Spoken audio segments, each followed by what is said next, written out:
جو شخص دوسروں کی کمیوں پر پردہ ڈالتا ہے، اللہ اس کی کمزوریوں پر بھی پردہ ڈال دیتا ہے۔ کبھی اپنے آپ کو کسی سے کم نہ سمجھو، کیونکہ اللہ نے ہر انسان کو کسی نہ کسی خوبی سے نوازا ہے۔ رشتے تحفوں سے نہیں، وقت، خلوص اور توجہ سے مضبوط ہوتے ہیں۔ جو انسان سچائی پر قائم رہتا ہے، اسے وقتی نقصان تو ہو سکتا ہے مگر دائمی شرمندگی نہیں۔ جس دل میں شکر ہوتا ہے وہاں شکایتیں زیادہ دیر نہیں ٹھہرتی۔ زندگی کا حسن زیادہ پانے میں نہیں، جو ملا ہے اس کی قدر کرنے میں ہے۔ ہر انسان کی زندگی میں ایک ایسا وقت ضرور آتا ہے جو اسے خود سے ملواتا ہے اور ایسے لوگوں کی حقیقت سامنے لاتا ہے جن کے لیے وہ دل سے مخلص ہوتا ہے۔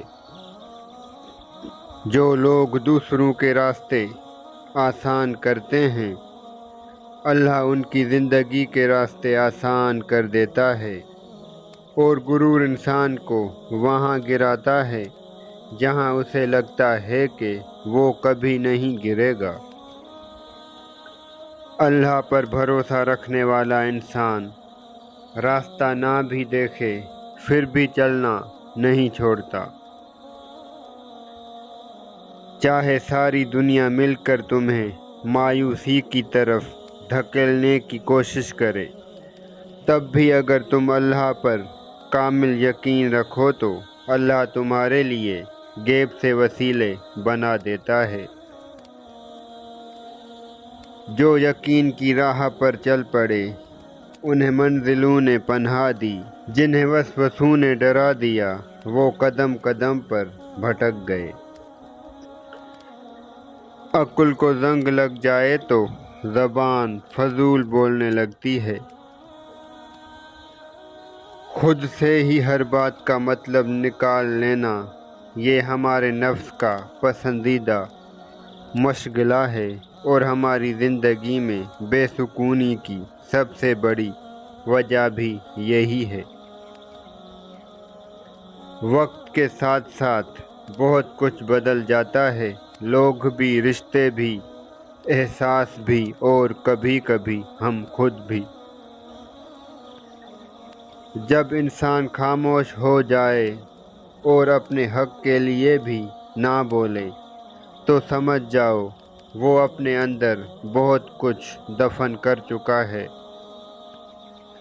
جب اللہ پاک کو آپ کی زندگی میں اچھا موڑ دینا ہوتا ہے تو برے لوگوں کی حقیقت آپ کے سامنے لے آتا ہے۔ دکھ انسان کو نہیں توڑتا، دکھ میں اپنوں کے رویے توڑ دیتے ہیں۔ حضرت علی فرماتے ہیں، دکھ میں کبھی پچھتاوے کے آنسو نہ بہاؤ، کیونکہ تم وہ خوش نصیب ہو جسے اللہ نے آزمائش کے قابل سمجھا۔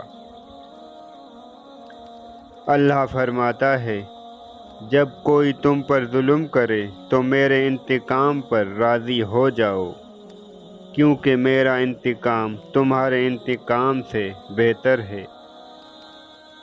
مولا علی فرماتے ہیں، اگر کسی کی تکلیف دیکھ کر تمہیں تکلیف ہونے لگے تو سمجھ لینا تم اللہ کے بنائے ہوئے بہترین انسان ہو۔ رشتوں کو سنبھالنے کے لیے جھکنا پڑے تو جھک جائیں، لیکن اگر ہر بار آپ ہی کو جھکنا پڑے تو رک جائیں۔